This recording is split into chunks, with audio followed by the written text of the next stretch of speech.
Although today's video is quite text specific, the main takeaway of this video is to be flexible with how you mentally arrange a text plot.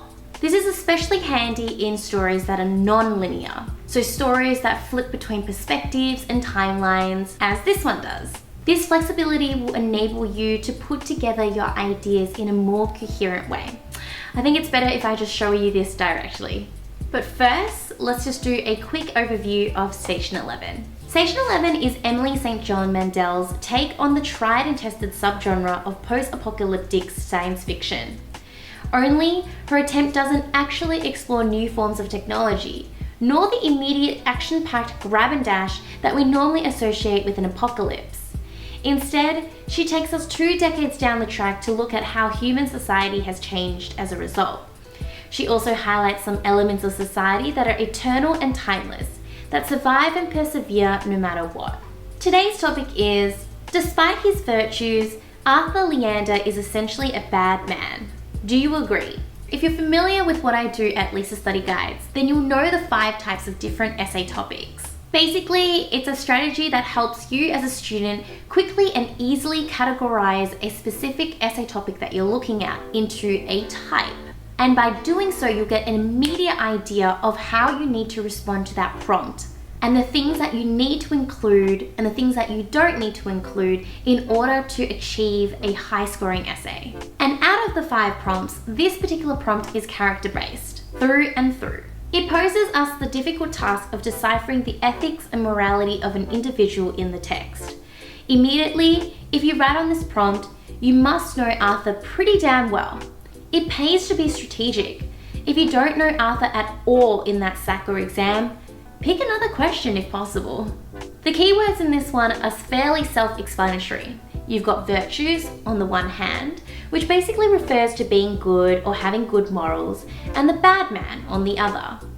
What's important is how we define them in the context of the essay. So we need to consider the ways in which Arthur is both virtuous and bad, and make sure these are clear in our intro. Also, the prompt is suggesting that Arthur Leander is bad at his core because of the word essentially. This is the part where there's a little bit of room to challenge, since there's a lot of evidence that might suggest he isn't all bad. Before we dive into the plan, you might want to pause here for a minute and write down what you find to be Arthur's top 2 virtues and worst 2 flaws. Go on, give it a try. For me, I think that he's ambitious and determined in his career, and that he can be kind to others in his personal life. However, he also has a philandering or womanizing side, and can be neglectful of his family and friends. I would also consider whether or not his legacy was favourable, unflattering, or mixed.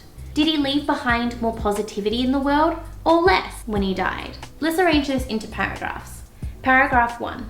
Arthur is flawed in the way he treats others, manifested in his inconsiderate actions, misogynistic tendencies, and raising of Tyler. I think it'd be hard to argue that Arthur is a flawless character, whom it would be unfair to call bad. We know that Arthur was unfaithful, and many saw his life as being summed up in a series of failed marriages. We know that he treats women as interchangeable objects, rather than as people, not only his wives, but also his childhood friend Victoria. We also know that he neglects his children, missing Tyler's birthday for work, as well as his friends, with an increasingly disingenuous and strange relationship with Clark.